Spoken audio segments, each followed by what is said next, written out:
Baik Bapak Ibu rahimakumullah, di sore hari ini saya diberikan amanah oleh Takmir Ustadz secara khusus. Kajian kita berikutnya mengkaji seputar tentang adab. Saya coba carikan dan akhirnya saya temukan satu kitab tipis ya, sesuai dengan permintaan dari Takmir, mengkaji hadis-hadis Nabi yang berkaitan dengan adab. Makanya judul kitab ini Adabul Muslim fil Yaumi Walailah. Adab seorang muslim di waktu siang dan malam. Itu terjemah secara harfiahnya. Mungkin selama ini mengkaji ayat-ayat hukum fikih ya, mulai di bab toharoh sampai semua kita sudah bahas, walaupun mungkin secara global saja. Nah, insya Allah ke depan kita akan bahas khusus hadis-hadis yang berkaitan dengan adab. Nah, pertanyaannya Bapak Ibu rahimakumullah, tadi saya ngobrol dengan jamaah, Pak Ustadz, ini apa nih bedanya adab dengan akhlak? Bapak Ibu, mungkin kita pernah mendengar Pak ya, apa sih bedanya adab dengan akhlak? Nah, sebagian Bapak Ibu ada yang mengatakan bahwa adab dan akhlak ya itu juga sebenarnya gitu. Adab tentang perilaku, sering diterjemahkan attitude, norma, etika, tata krama, sopan santun, perilaku gitu Bapak Ibu. Itu juga. Nah, Bapak Ibu, tetapi saya coba cari berbagai pendapat di antara sekian para ulama yang secara khusus konsen mengkaji hadis-hadis seputar tentang adab, tentang akhlak. Ternyata Bapak Ibu, ada sebuah tulisan dari ulama adab, ulama yang bahas hadis-hadis Nabi terkait dengan perilaku. Itu ternyata ada perbedaan. Ya. Apa perbedaan itu? Di sini disebutkan sebelum kita bahas ke tema kajian kita Bapak Ibu. Perbedaan antara akhlak dan adab itu, karena istilah adab dan akhlak ini pertama bahasa Arab, dan bahasa Arab ini juga sudah menjadi familiar di telinga kita dan sudah menjadi bahasa kita. Akhlak, adab gitu Bapak Ibu ya. Nah, dan memang dua istilah ini juga pernah diungkapkan oleh Nabi Bapak Ibu. Kalau tentang akhlak, hadisnya sudah populer, innama bu'istu liutamima makarimal akhlak. Sesungguhnya aku diutus ke muka bumi ini gak ada kecuali ingin menyempurnakan akhlak. Ya, kita terjemahkan ingin menyempurnakan perilaku manusia ini, gitu kan? Yang tadinya dari akhlak sayyi'ah, akhlak yang buruk, akhlak adzamimah, menjadi akhlakul karimah. Dan kita tahu Bapak Ibu rahimakumullah, ya, Nabi kita sudah mendapatkan pengakuan langsung, bukan dari manusia. Kalau dari manusia kita tahu, misalkan Bapak Ibu, orang barat yang jujur akan sirah Nabi, seorang yang bernama siapa? Bernard Shaw itu pernah mengatakan, ya, dia orang Inggris tapi kemudian menulis sebuah kitab dan diterjemahkan ke dalam bahasa Arab. Dia mengatakan gini, "Lau kana Muhammadun ya'isu fi hadzal zaman, lakana yastati'u an yuhilla kullal mushkilah walau bisurbil qahwah." Terjemahannya kurang lebih, seandainya Muhammad, nih Bapak Ibu, luar biasa. Ini yang memberikan statement bukan seorang muslim, filosof barat. Kalau seandainya Muhammad ini ada lagi sekarang, hadir lagi di pentas muka bumi ini sekarang, pasti beliau akan mampu menyelesaikan segala muskilah, segala problematika umat, walau sambil minum secangkir kopi saja. Walau sambil minum secangkir kopi. Ya, jadi sebuah apresiasi, pengakuan yang tulus, jujur akan akhlak Nabi, kepribadian Nabi, attitude Nabi. Ya. Pasti Nabi ini sekarang itu akan mampu menyelesaikan kezaliman, diskriminasi, ketidakadilan, menyelesaikan masalah kualitas umat ini sambil minum secangkir kopi, gitu kan. Jadi ada yang perlu digarisbawahi, sambil minum secangkir kopi. Artinya apa? Karena mengakui tentang kehebatan Nabi, keteladanan Nabi, dan dia setelah sukses Dan sejarah telah mencatat, diakui ataupun tidak, sebagai seorang suami yang sukses, dicintai oleh anak istrinya, iya. Sebagai seorang komandan perang yang ahli strategi dan diakui kehebatannya, seorang pendidik, seorang entrepreneur, seorang pengusaha yang sukses. Mungkin Bapak Ibu pernah baca ya, kitab-kitab atau tulisan-tulisan tentang kehebatan Nabi, ditinjau dari aspek yang berbeda. Mungkin bagi ahli strategi militer, oh ternyata Nabi adalah ahli strategi ulung. Bagi seorang pengusaha, oh ternyata dia pengusaha yang sukses. Bagi seorang politisi, dia adalah politisi yang sukses. Bagi seorang suami, ya dialah yang sukses. Sehingga apa? Bernard Shaw mengatakan itu. Allah langsung mengakui kehebatan Nabi. Wa innaka la'ala khuluqin 'azim. Sungguh engkau wahai Nabi benar-benar memiliki akhlak yang azim. Nah, itu istilah akhlak. Nah, adab, istilah adab ini juga diungkapkan oleh Nabi. Dari sini nanti kita akan menangkap apa ya perbedaan akhlak sama adab. Nabi itu pernah begini Bapak Ibu, dalam sirah Nabi pernah menceritakan kepada para sahabat dulu, aku ketika usia 20 tahunan, di saat Rasulullah selepas perjalanan berlayarnya bersama pamannya ke Syam gitu kan, kemudian bertemu dengan seorang Yahudi, pendeta Yahudi, suruh dikembalikan lagi ke kota Mekah karena orang Yahudi sedang menunggu anak ini di calon seorang nabi. Akhirnya Nabi kemudian kembali, dan salah satu di antara profesi aktivitas Nabi di usia sekitar 18 tahun itu kan menggembala kambing, sebagaimana nabi-nabi yang lainnya, Nabi Musa, Nabi Ibrahim, semuanya seperti itu. Nah, ada yang menarik dulu. Ketika aku sedang menggembala kambing, aku mendengar suara sayup-sayup, ya musik, ya mungkin sekarang apa namanya dangdutan apa itu kan, kalau dulu orang Arab sampai sekarang kan ada namanya apa rokosat, tari perut seperti itulah gitu kan, di masyarakat jahiliyah kan sudah seperti itu. Nah, kata beliau apa? Ya aku juga seorang manusia, anak muda, ya, naluri ingin menikmati indahnya pegelaran musik bahasa kita gitu, itu ada. Hingga kemudian aku berkata kepada sahabatku, temanku yang sedang sama-sama mengembala kambing, apa Pak? Nitip gitu. Kenapa? Nabi ingin hadir di majelis itu, ingin mendengarkan dan menyaksikannya. Maka aku pergi. Tapi anehnya ketika aku sudah mendekati perbatasan, ya, tempat dia mengembala kambing ke kota itu, entah mengapa tiba-tiba apa, aku ngantuk sampai tertidur Bapak Ibu, dan aku bangun di saat matahari sudah terik, dan itu terjadi 2 kali. Dan ternyata akhirnya aku sadar, kata Nabi apa? Adabani Rabbi fa ahsana ta'dibi. Nah, di sini adabani Rabbi, Allah telah memberikan adab kepadaku, Allah telah menjaga perilakuku dengan sebaik-baiknya adab. Nah, itu istilah adab Bapak Ibu ya. Nah, dari sini kita bisa menangkap sebenarnya memang ada kesamaan antara akhlak dan adab itu. Makanya ada sebagian orang tuh nggak ada bedanya, cuma itu sinonim saja. Istilahnya beda tapi maknanya sama Bapak Ibu.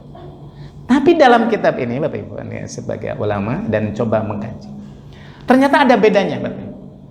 Apa? Di sini disebutkan bedanya akhlak sama adab itu, al-akhlak tabahas anil masaili al-muta'alliqati bin nafsi al-insaniyah, wal adab tabahasu an af'al jawarih. Jadi kalau akhlak itu kajiannya, objeknya itu mengkaji apa Bapak Ibu? Masalah-masalah yang terkait dengan jiwa kemanusiaan, karakter watak, ya, watak mental. Nah, kalau adab objeknya apa Pak? Tentang perilakunya. Jadi kalau tampilan zohirnya itu adab tuh, ini adabnya nggak bagus ini, ya. Akhlaknya adalah mental. Contoh Bapak Ibu, kalau bicara tentang akhlak itu kajiannya apa? Sombong, takabur, iri, dengki. Nah, itu akhlak. Nah, itu dikaji dalam kajian tazkiyatun nafs, kajian akhlak, tasawuf nanti, ya gitu kan. Nah, kalau adab adalah tentang perilakunya. Dan akhlak itu lebih dalam. Kalau Imam Al-Ghazali itu mendefinisikan akhlak itu sebuah perilaku seseorang yang terlahir dari sikap spontanitas tanpa dipikir-pikir lagi. Dan itulah karakter asli akhlak itu, Bapak Ibu. Gak bisa dibuat-buat. Kalau adab masih bisa dibuat-buat.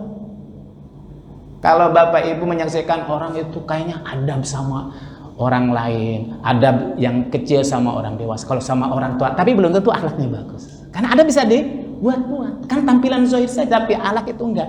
Karena akhlak itu sebuah sikap yang itu dilakukan secara spontanitas, refleks, ya, tidak dipikir-pikirkan lagi. Itu kata Imam Ghazali. Dan tentu Bapak Ibu, sikap yang refleks ini terlahir dari perilaku yang dilakukan secara berulang-ulang, karena sudah menjadi perilaku yang dilakukan berulang-ulang, kemudian menjadi habit gitu kan, jadi kebiasaan, dan itulah namanya akhlak. Jadi akhlak itu perlu apa? Perlu proses, perlu pendidikan. Makanya kenapa Bapak Ibu Islam mengajarkan kalau kita punya anak usia 7 tahun, 7 tahun itu kan belum punya kewajiban sholat, betul Bapak Ibu? Pastikan anak 7 tahun sudah diajarkan sholat. 10 tahun gak mau sholat juga, idribu, pukul katanya. Dan 10 tahun belum wajib Bapak Ibu. Kenapa? Gak apa-apa. Awal mulanya itu dia terpaksa agar menjadi biasa. Nanti kalau sudah biasa akan menjadi watak, karakter. Itulah namanya akhlak. Jadi akhlak itu bisa dilatih secara proses. Nah, adab itu adalah apa? Perilaku zahirnya. Saya pahami Bapak ya? Itu kata para ulama. Jadi beda akhlak sama adab itu. Itu pertama Bapak Ibu. Yang kedua, ini belum pembahasan apa namanya Bapak Ibu, kajiannya. Waktunya sudah kurang 15 menit, waktunya juga setengah jam. Gak apa-apa, ini mau mukadimah dulu Bapak Ibu, karena kajiannya kajian tentang hadis-hadis adab, saya harus sampaikan dulu mukadimah ini. Yang kedua Bapak Ibu, ya, al-masail al-akhlaqiyah thabitah min jami'il azman wala ya'tariduha at-taghyir dunal adab fa innaha tataghayyar min tuliz zaman. Jadi akhlak itu Bapak Ibu, ya, permasalahan akhlak itu thabitah. Thabitah apa? Konstan. Tidak akan berubah sampai kapanpun. Ya, parameternya itu bahwa baik dan buruk itu, ya, kalau kita bicara tentang akhlaknya, akhlak Islam, akhlakul karimah, ini berlaku sepanjang zaman, sepanjang masa, berlaku buat wilayah manapun dia berada. Akhlak Islam itu bukan hanya orang Arab saja, mau orang Arab, orang Afrika, orang Asia, itu gak bakal berubah. Itu akhlak. Tapi kalau adab itu bisa berubah, ya, dengan seiringnya waktu, dan bisa berubah juga sesuai dengan apa iklim yang dimaksud. Contoh Bapak Ibu, kalau akhlak nih, karena kalau akhlak itu rujukannya, standarnya itu apa Bapak Ibu? Kalau akhlaknya akhlak Islam berarti apa? Al-Quran dan Sunnah, jelas. Contoh Bapak Ibu, kalau di dalam akhlak Islam, bahwa misalkan yang namanya makan, dan makan itu sesuai dengan akhlak Islam, baik dan dapat pahala, apa? Duduk, gak boleh berdiri, betul Bapak Ibu? Pokoknya gak ada batasannya. Mau orang Arab, orang Indonesia, mau orang Asia, Islam mengajarkan makan duduk. Tapi kalau adab, bisa jadi untuk daerah tertentu, wilayah tertentu, makan sambil berdiri biasa saja, gitu Bapak Ibu. Ya, dan sekarang kan kita tahu standing party itu sudah menggejala di masyarakat kita. Secara adab, tata krama, etika di masyarakat tertentu bisa jadi itu biasa, nggak masalah, sedang masuk sopan. Tapi Islam mengatakan enggak. Dimanapun harus duduk, misalkan seperti itu. Bapak Ibu, kalau di masyarakat saya Jawa Barat, atau mungkin di masyarakat Jawa Tengah, kita masuk kampung, di situ ada masyarakat sedang duduk-duduk, kan kita yang namanya orang beradab itu apa namanya Pak? Kula nuwun ya. Kalau orang Sunda punten kan gitu. Kalau di masyarakat di Jakarta itu nggak berlaku lagi. Itu biasa, orang lewat enggak punten juga itu udah biasa. Di Aceh, Bapak Ibu, saya pernah di Aceh dulu lagi zaman tsunami itu, saya baru tahu budaya Aceh. Jadi kalau ketemu dengan sesama kita, mengucapkan salam tidak hanya mengucapkan assalamualaikum, tapi harus diangkat tangan satu kan, assalamualaikum kan gitu kan. Jadi kalau mengucapkan salam juga nggak diangkat, itu nggak sopan juga. Atau mungkin Kalimantan di wilayah tertentu, kalau Bapak Ibu naik mobil, naik motor, nanyain alamat seseorang nggak turun misalkan itu kan, itu udah bisa digebugin misalkan Bapak Ibu. Itu nggak beradab. Tapi di masyarakat tertentu, masyarakat Jakarta apalagi yang sudah hidupnya individualis, biasa saja. Itu bisa berubah-berubah seperti itu, Bapak Ibu. Kata siapa ini? Kata para. Tapi kalau akhlak itu enggak konstan. Apa Bapak Ibu? Makan akhlaknya adalah apa? Bismillah, makan sambil pakai tangan kanan. Itu berlaku buat siapapun dimanapun. Tapi mungkin di wilayah tertentu kalau makan dengan tangan kiri, ya biasa saja, nggak masalah. Kan itu sudah menjadi kebiasaan, mungkin di masyarakat tertentu itu sudah menjadi budaya, nggak masalah. Itu bedanya Bapak. Kenapa? Karena akhlak itu, apalagi yang akhlakul karimah, akhlaknya akhlak Islam, maka sumbernya tadi Allah dan sunnah Nabi mencontohkan kepada kita. Ya, itu yang kedua. Kemudian Bapak Ibu, yang ketiga, al-masail al-akhlaqiyah thabitah fi jami'il amkinah. Ya. Wal alam wa ammal adab fa innaha mutaghayyirah wa mukhtalifah bi kulli qaumin. Nah, kalau akhlak itu ya akhlak baik, akhlak Islam yang sumbernya Al-Qur'an, sunnah Nabi, kemudian dikuatkan oleh para ulama, itu berlaku buat di wilayah manapun. Tapi kalau adab tidak mesti. Tergantung kira-kira opini umum masyarakat di situ itu termasuk baik enggak? Adab enggak? Beradab enggak? Itu Bapak Ibu. Ya. Yang keempat, al-ahlak sababun wal adab mutasabbibah anha. Akhlak itu menjadi sumber yang menyebabkan, sementara adab itu apa? Akibat. Jadi kalau bahasa sederhananya Bapak Ibu, kalau akhlak itu adalah mental dari dalam karakter aslinya, kalau adab itu tampilan zohir. Tampilan zohir. Jadi kalau akhlaknya tuh baik, aslinya baik, pasti adabnya baik. Tapi belum tentu kalau ada orang yang kelihatannya sopan, belum tentu akhlaknya baik. Karena itu bisa dibuat-buat. Seperti itu Bapak rahmatullah. Ya kecuali kalau seandainya memang akhlaknya memang sudah menjadi habit, sudah menjadi kebiasaan berulang-ulang seperti itu Bapak rahmatullah. Ya. Yang terakhir Bapak rahmatullah, al-ihtimamuddin wa riwayat bil adab akthar min ihtimami bil akhlak. Riwayat-riwayat hadis-hadis Nabi terkait dengan adab lebih banyak daripada akhlak. Kenapa? Karena adab bicara tentang perilakunya. Itu yang membedakan Bapak Ibu. Nah, oleh karena itulah Bapak rahmatullah ya, kita akan mengkaji khusus tentang adab, tidak akhlak.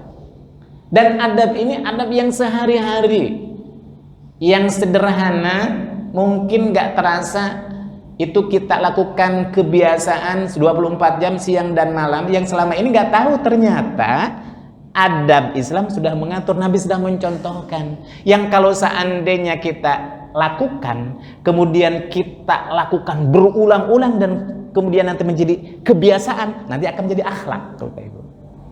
Ya, dan kalau kita niatkan bahwa kita melakukannya itu semata-mata satu karena kecintaan kita kepada Nabi, walaupun sederhana, tidur Bapak Ibu nanti, minum, buang air kecil, buang air besar, kemudian apalagi bertemu dengan sahabat kita, dengan tetangga, itu kan aktivitas sehari-hari, muamalah. Tapi ternyata kalau kita niatkan semuanya dalam rangka satu apa? Kita adalah mengikuti sunnah Nabi, menghidupkan sunnah Nabi, maka itu termasuk pahala dan itu menjadi kebaikan kita dan bukti cinta kita kepada Nabi kita. Dan Nabi mengatakan apa? Man ahya sunnati faqad ahabbani wa man ahabbani kana ma'i fil jannah. Barang siapa yang menghidupkan sunnah-sunnahku, maka berarti dia telah mencintaiku, dan barang siapa dia telah mencintaiku, maka dia pasti akan bersamaku di sorga. Nah, kita mengikuti adab-adab nanti itu kan semata-mata dalam rangka apa? Menghidupkan sunnah, dapat pahala Bapak Ibu. Ya, jadi sunnah itu bukan sholat sunnah saja, bukan puasa sunnah saja, itu pasti. Tapi ternyata ada sunnah-sunnah yang itu kita bisa lakukan terkait dengan amalan keseharian kita. Maka judulnya apa? Adabul Muslim fil Yaum wal Lailah. Adab-adab seorang Muslim terkait dengan aktivitas harian kita di siang dan malam. Kalau saya suka menyampaikan 24 jam bersama Nabi, kan gitu Bapak Ibu, ya, dapat pahala insya Allah. Kenapa? Karena sunnah menurut para ahli hadis itu maja'a anin Nabi sallallahu alaihi wasallam min qaulin au fi'lin au takririn au sifatin hulukiyah kana am khulqiyah. Jadi sunnah itu pokoknya semua yang datang dari Nabi, ucapannya, perbuatannya, bahkan termasuk kalau kata ulama hadis itu Bapak Ibu, sifat Nabi, baik sifat psikis. Sifat psikis apa tadi ya? Jujur, pemberani, kemudian apa? Murah, senyum, kemudian Nabi itu pemaaf, itu psikis. Dan fisik, sifat fisik apa? Rambutnya Nabi. Kemudian apa Nabi? Misalkan parfumnya Nabi yang biasa Nabi pakai, pakaiannya Nabi. Itu bagian daripada sunnah juga. Jadi Bapak Ibu misalkan kalau suka saya pingin mengikuti Nabi, apa pakaian Nabi gimana sih kalau Nabi pakai? Nabi itu sukanya kalau berpakaian itu adalah pakaian yang berwarna putih misalkan Bapak Ibu. Bukan berarti Nabi nggak pakai warna hijau merah, tapi lebih suka putih. Dan pakaian yang dipakai oleh Nabi sukanya itu al-ghamis misalkan itu kan. Walaupun itu bukan menjadi sebuah keharusan, karena itu tidak terkait dengan hukum ibadah. Ini pakaian saja. Tapi kalau kita niatkan semuanya dalam rangka cinta Nabi, dapat pahala.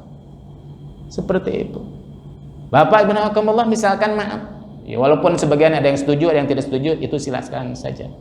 Nabi itu berjenggot misalnya. Nabi suka berjenggot. Bahkan Nabi memerintahkan, potong kumis, panjangkan jenggot misalkan itu kan.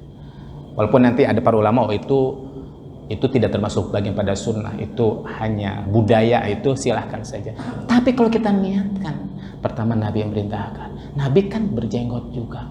Kebetulan saya berjenggot, saya ingin ikuti Nabi dalam masalah itu, dapat pahala.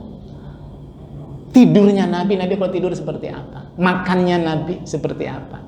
Dapat pahala. Makanya para ulama menyusun sebuah buku judul apa sih adab-adab Nabi itu? Tipis Bapak Ibu Rahimakumullah yang akan kita bahas. Dan pada kesempatan ini satu poin yang saya akan ambil. Apa Bapak Ibu? Adab an-naum wal istiqad. Adab tidur dan bangunnya Nabi. Bangun tidur kan kegiatan kita semua. Setiap orang pasti setiap hari bangun tidur ya. Nah, bagaimana agar tidur kita dapat pahala sampai kepada Allah Subhanahu wa taala? Ya, padahal tidur itu kan mubah kalau secara fikih itu. Pak Ustaz, kalau tidur di siang hari itu di malam hari itu apa hukumnya? Mubah. Mau tidur silakan, enggak juga enggak apa-apa. Tapi akan menjadi pahala, akan menjadi ibadah kalau kita tidur itu adalah mengikuti sunnah Nabi, gitu kan? Contoh Nabi. Nabi sudah mencontohkan. Nah, apa adab tidur dan bangun Nabi? Sekali lagi, enggak bicara tentang akhlak, kan adab ya, perilaku kan, gitu kan? Gimana sih Nabi tidur? Pertama, dalam kitab ini Bapak Ibu, adab yang pertama, muhasabatun nafsi qablan naum. Satu, adabnya, etikanya, sunnahnya, kalau bisa Bapak Ibu sebelum tidur itu kita melakukan muhasabah. Muhasabah itu apa Pak? Kalau bahasa terjemahan kita itu mengaudit. Kalau dalam bahasa Arab auditor itu namanya muhasib. Ilmu untuk kita bisa menghitung-hitung namanya apa? Al-hisab, gitu kan itu. Muhasabatun nafsi artinya menghitung-hitung diri kita, melakukan sebuah refleksi, introspeksi ke dalam sebelum tidur. Kata pengarang kitab ini apa Bapak Ibu? fayustahabbu lil muslim an yuhasaba nafsahu qubailin naumi amma badal minha min a'mali khilali naharihi fa in wajada khairan hamidallaha ta'ala wa in wajada ghaira dzalika istaghfara wa anaba wa badara ila taubah wa azama an yakuna yaumuhul ati khairan min yaumihi salif biidznillah. Jadi Bapak Ibu, kata pengarang kitab ini adabnya, sebelum tidur itu hendaklah seorang muslim melakukan introspeksi diri, menghitung-hitung dirinya. Apa sebelum tidur? Tentang apa? Perilakunya, aktivitasnya di waktu siang sebelum tidur itu. Kira-kira ada gak janji yang belum terpenuhi? Ada gak kewajiban yang Allah bebankan kepada kita yang belum kita lakukan? Kalau seandainya satu hak Allah sudah kita penuhi, hak sesama juga sudah kita penuhi, berarti apa? Berarti kebaikan. Maka pada waktu itu kita bersyukur pada Allah. Semoga itu semua menjadi bekal kita di yaumul kiamat. Karena amal-amalan itulah yang akan menjadi bekal bagi kita. Tapi kalau seandainya ternyata setelah kita hitung, kita introspeksi itu ternyata bukan kebaikan yang sudah kita tabungkan, yang sudah kita investasikan, kewajiban belum tertunaikan, mungkin naudzubillah seandainya yang namanya manusia qulubani adama khata'un, tergelincir ke dalam dosa, ya. Kita sadar, menyesallah, menangislah, dan beristighfarlah kepada Allah, segera bertaubat kepada Allah, dan keesokan harinya azamkanlah bahwa besok harinya agar menjadi lebih baik daripada hari-hari sebelumnya. Ikuti, kalau seandainya ternyata bukan kebaikan yang dilakukan, ganti, ikuti dengan kebaikan. Kalau Pak Nabi apa Pak? Ittaqillaha haitsuma kunta wa atsbi'is sayyi'atal hasanata tamhuha. Ittaqillaha haitsuma kunta, bertakwalah kalian kepada Allah dimanapun kamu berada dan dalam keadaan apapun. Tapi ada gak Bapak Ibu yang hidupnya 24 jam itu selalu dalam kebaikan, dalam ketaatan? Gak ada. Al-iman yazidu wa yanqus. Ya. Kata Nabi, inna quluba ibadi, dalam hadis qudsi, baina yadayi rahman. Karena masalah baik dan buruk, naik dan turun iman itu kan terkait dengan hati. Karena Nabi tahu gak ada orangnya, pasti orang itu tergelincir ke dalam dosa. Wa atsbi'is sayyi'atal hasanata tamuha. Nah, ketika dia ternyata baru sadar dan nyesal, ternyata bukan kebaikan yang sudah dilakukan, tapi as-sayyi'at, keburukan, asbi'i, ikuti dengan kebaikan. Esoknya ganti. Kalau Imam Al-Ghazali dalam kitab Ihya Ulumuddin itu kan ada 4 langkah seseorang itu sampai kepada derajat takwa. Satu apa Bapak Ibu? Satu muahadah, ya. Yang kedua muhasabah. Kita ini, kata Imam Al-Ghazali, kan hidup ini seperti seorang sedang melakukan kongsi, sedang berbisnis, sedang melakukan kerjasama bisnis. Ya, ada orang yang memberikan modal, kita pengguna modal. Agar modal yang kita terima dari orang lain itu kita nggak sia-siakan, maka wajib yang namanya orang bisnis itu harus dihitung tuh. Paling tidak kalau dalam hitung kan ada tutup buku di akhir tahun, ya kan?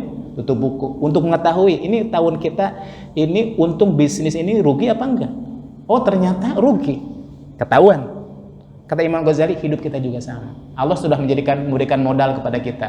Waktu 24 jam. Umur ada yang diberikan sekian tahun. Semua orang sama modalnya dari Allah. 1 jam 60 menit, 1 menit 60 detik, hampir semua sama. Tapi kenapa hasilnya berbeda? Salah satu diantaranya kenapa? Karena banyak orang yang menyiapkan modal-modal itu. Nah, agar supaya kita tidak menyia-nyiakan, kita ingat tuh. Kata Imam Ghazali, 5 menit paling tidak. Jangan 1 tahun sekali. Kita bakal ketahuan kita kemana kita akan melangkah ketika kita meninggal dunia itu, karena kita sudah mengaudit, sudah menghitung. Nah, kalau seandainya ternyata setelah kita audit, setelah kita hitung itu bukan kebaikan tapi dosa yang kita lakukan, maka kata Imam Al-Ghazali, maka tindakan selanjutnya apa? Mu'aqobah. Mu'aqobah itu apa, Pak? Memberikan sanksi. Karena sudah teledor kita. Diberikan waktu, kesempatan untuk menunaikan kewajiban kita, tinggalkan. Berikan sanksi sebelum nanti Allah berikan sanksi. Makanya Pak, hasibu anfusakum qabla an tuhasabu wa wazinu anfusakum qabla an tuwazanu. Hisablah kalian sebelum nanti Allah menghisab, nanti yaumul hisab, timbanglah amal kalian sebelum kalian timbang. Nah, setelah kita tahu bahwa ternyata bukan kebaikan yang kita lakukan, apa? Mu'aqobah. Berikan sanksi sebelum diberikan sanksi oleh Allah. Dulu para ulama generasi salafus saleh itu sampai untuk memberikan sanksi, ada seorang sufi ketika dia di siang hari melakukan kemaksiatan, di malam hari dia melakukan muhasabah, dia baru ingat Bapak Ibu. Ada satu kemaksiatan dilakukan karena tangan dia. Kemaksiatan yang dilakukan oleh anggota badan dia. Dia ngambil bara api, dia ngambil api, itu telunjuknya ditempelkan di api itu.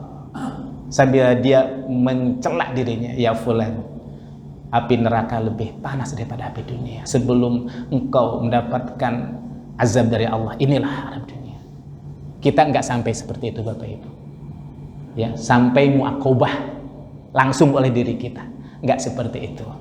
Tapi para ulama memberikan contoh kepada kita. Ketika kita melakukan kesalahan, ganti kesalahan itu dengan kebaikan. Contohnya apa? Umar bin Khattab pernah suatu ketika